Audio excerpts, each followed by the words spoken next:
year, I believe, associate member. As y'all know, that means that we can't vote, and we have to stay in the kitchen. And, you know, I'm talking really good. I would argue with one thing, the possible situation we're in it now. President Kamala Harris, that got worse, didn't it? I think we can always find a way to make things worse. It seems like we get a special class that does that. Let me back up a few slides.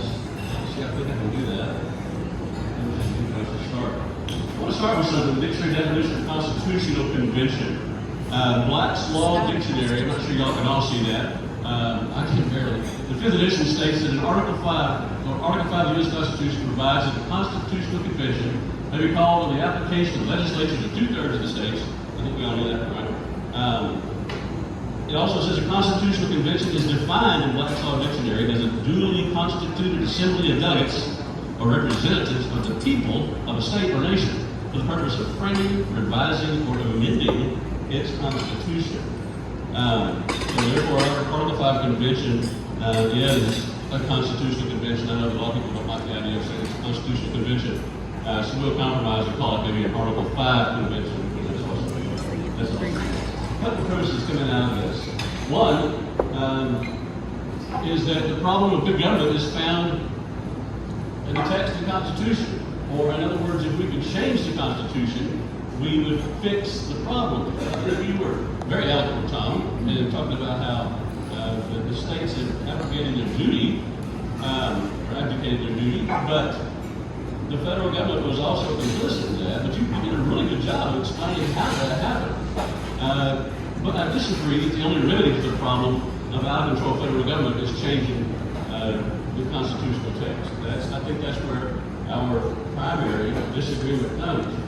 The reassurance is that there's no danger of a runaway convention. I believe the word is impossible. That it's impossible. I think we all heard that. Impossible. And that a small number of states can stop any bad amendments.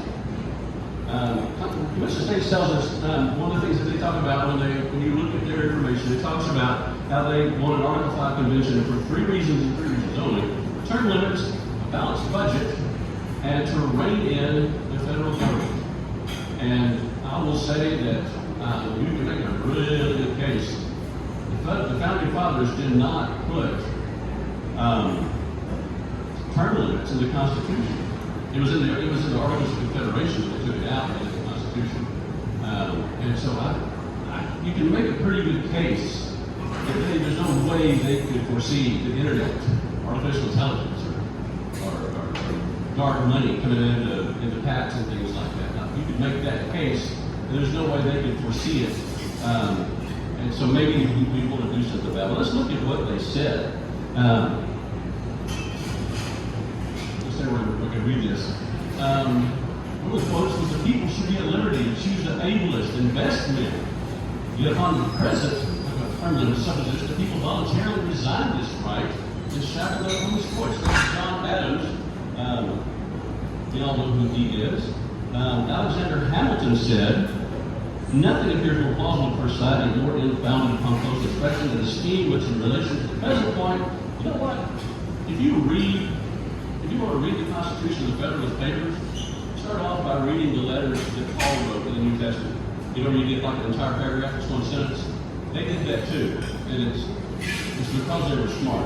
Basically, they were saying, if we get somebody in there that's good, then we have to get rid of them real quick. They also say, if somebody's got ill intent, you don't get the hold over their head.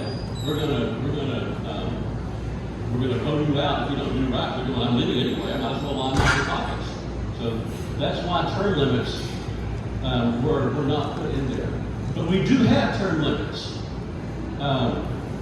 We've got term limits coming up on November 5th.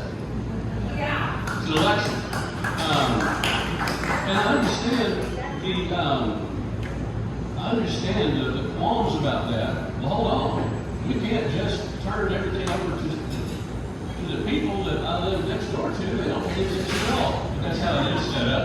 That's how it's set up for we, the people, to be in charge. We need to fix that instead of trying to fix it the other way around. As far as a balanced budget, people who study this stuff a lot more than I do say that at least 80% of the federal government is unconstitutional. It shouldn't be there. Like you mentioned, Department of Education, that's a good example, I think. Department of Education, do we need the Department of Education nationally? No. We got one in Texas, but they're going to be better than us. But it's the federal government that's saying that Title IX has now changed so that boys can compete in girls' sports, they compete in girls' sports. That's just one example of that kind of thing. A balanced budget, you have fewer of these unconstitutional organizations, you would have, we don't have to worry about balancing the budget. Then running in the federal government, that's kind of the same thing I just talked about. How do we make the Department of Education go away, U.S. Department of Education? We don't need them. Like you said, quit taking the money.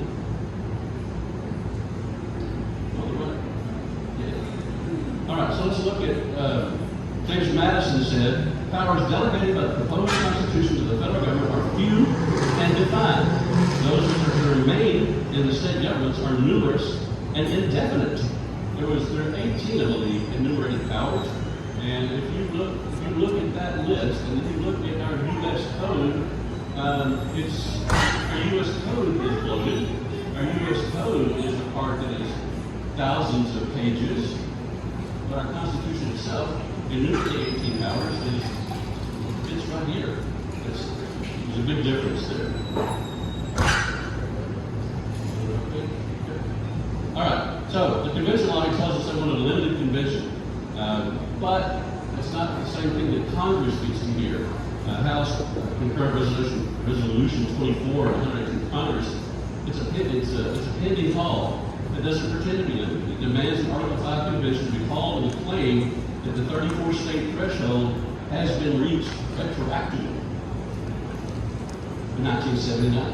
They count all the non-rescinded and rescinded, the outdated, the plenary and unrelated applications, regardless of obsolescence and subject to constitutionality.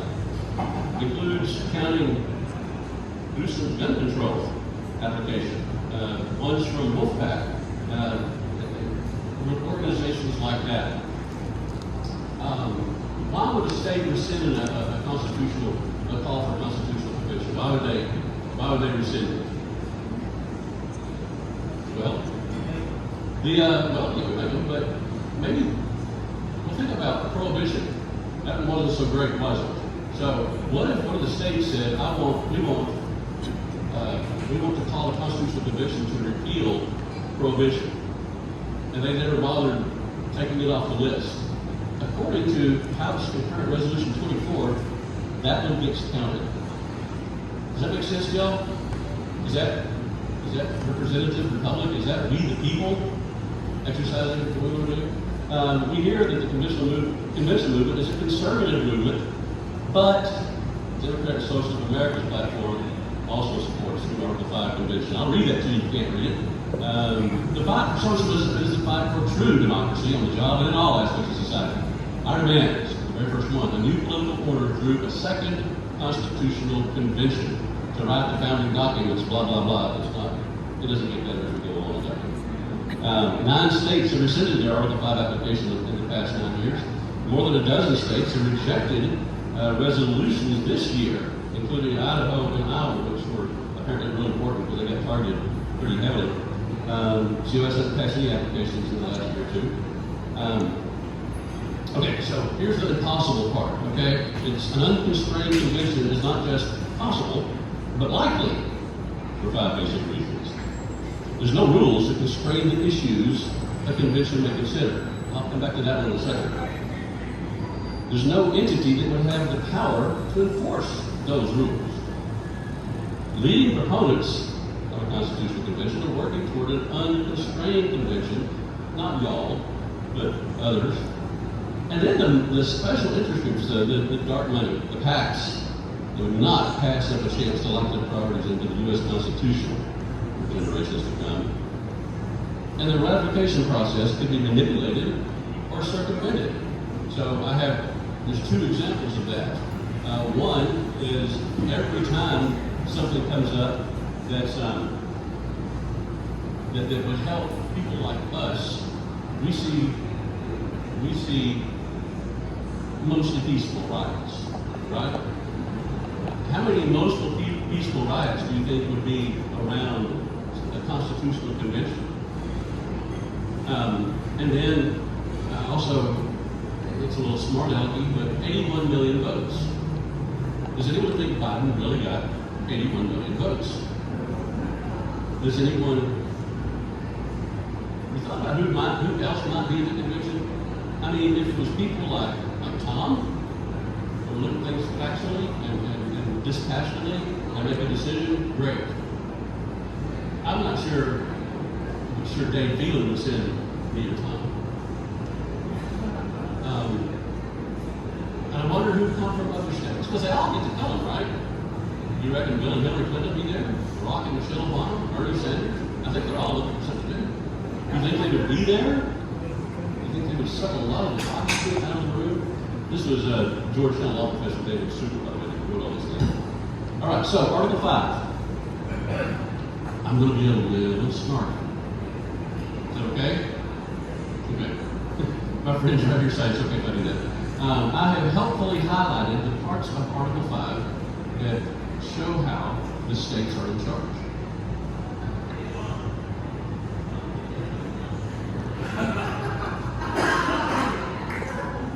All right, so who calls the convention? Who calls it? All right. Nobody's going to make you buy an adult beverage if you hold them out.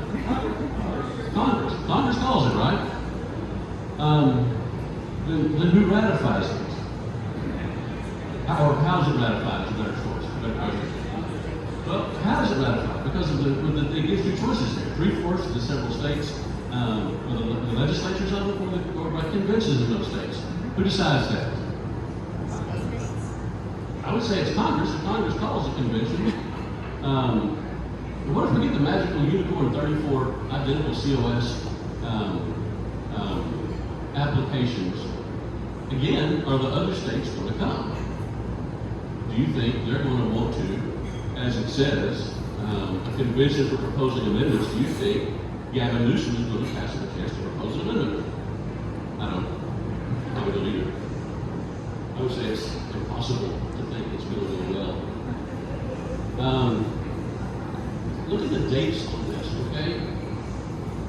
In November 2nd, 1788, that was the year after our present Constitution was introduced.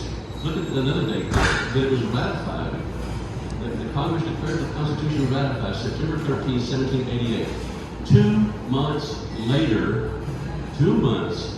James Madison said a general convention called by unanimous consent of Article 5 were to take place for the avowed and sole purpose of revising the Constitution. An election into it would be courted by the most violent partisans on both sides.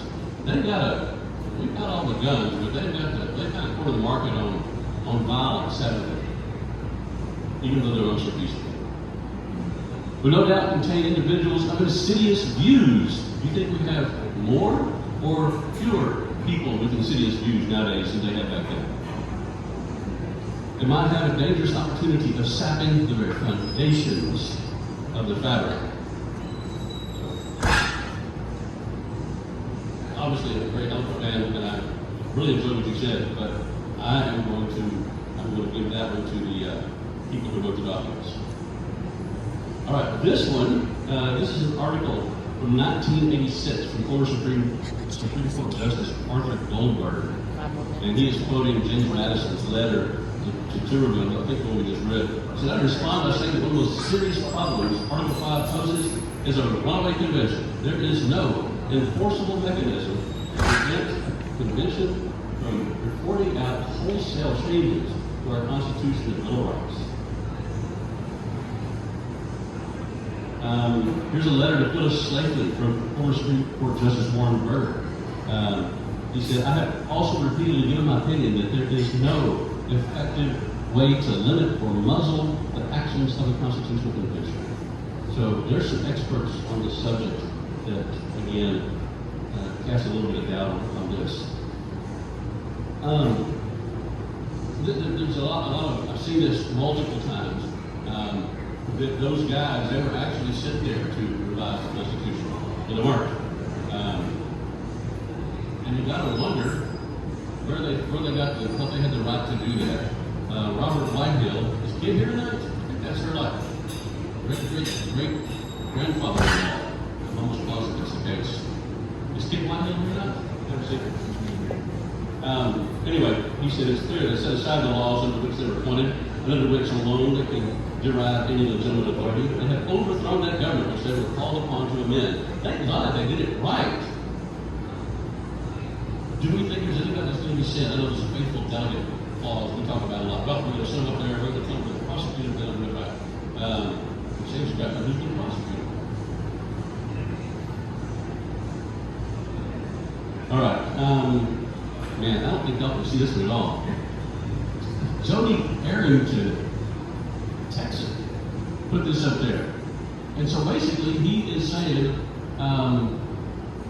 he's calling for convention of states. And he said, if this doesn't apply, or constitutional convention, this doesn't apply if the House clerk could provide a written report, that's this one right here, that the House clerk provides a written report stating there has never been unrescinded and continuing applications for a convention to propose amendments of at least 2/3 of the states. And we know that they have said that they hit that mark back in 1979. So he's saying, since it happened then, we want it now. Does that make sense? There were some people that were proposing, I'm excited to talk fast, I'm sorry. There were some people that were proposing a constitutional convention to put a Bill of Rights in there, but the people that wrote the Constitution put it in for them. Would a convention of states or constitutional convention to abolish prohibition, should it be counted in this? I mean, I think not. But that's not what it says. All right, so the conclusion here is that a limited Article 5 convention isn't possible. It can't be limited. Congressionally initiated amendments are sufficient for fixing defects in the Constitution. So, you very eloquently stated this, and without notes, which I'm still impressed by, that the problem is a federal overreach comes from the federal government and enabled by the state government. I mean, we all agree with that one, right? That's what happened. But it seems like, since we know that there's only 18 enumerated powers that Congress has, they've already stepped their bounds a lot, and they've done it by paying the states to take what they say, here, take our money and let us be unconstitutional. And the states have said, why not? I would say that Texas is in a better position than almost any state there is to say, we can use your money, boys can't go in little girls' bathrooms. What do y'all think?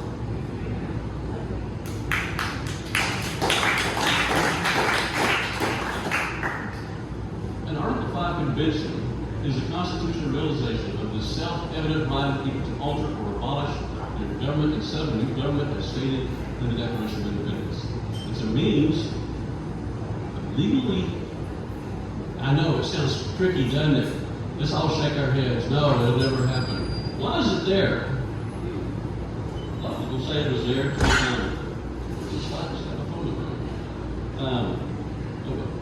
a lot of people think it's there to prevent another armed revolution.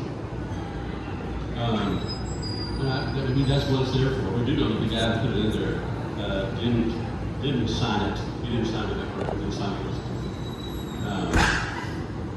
Anyway, how much time did that take?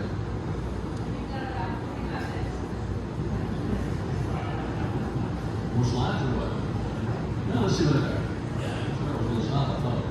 Oh yeah, that's a good one. The USA and Venezuela, Venezuela had a constitution just almost identical to ours. They called it a constitutional convention. And he was president for life, no more guns, and he can appoint all the Supreme Court justices he wants. Gavin Newsom wants a constitutional convention, proposed a 28th Amendment for gun control. Robert P. George on the CIA Senate Advisory Board, this was his version of the Second Amendment. If it was me, I would make it short. Look at the part in italics. You have the right to bear arms of the sort ordinarily used for self-defense and recreational purposes. That's not what the original intent was. And this is supposed to be the conservative Constitution. That it was supposed to be conservative. I know. I don't think I can do this play, but Glenn Beck was a big proponent of the Constitutional Convention, and that was, yeah, I don't know how that went away. That's okay. We're going to come back to it. Maybe not. Anyway, I would love to share any information that y'all would like to hear. Somehow I X'd out on a slideshow. I left without my magic box of cool things, brochures and business cards. So I will give you my phone number if you can ask for it, or if you can come up and just come with it. Let me give you my phone number. Everybody wants to write it down again. All right? Is everybody going to write it down?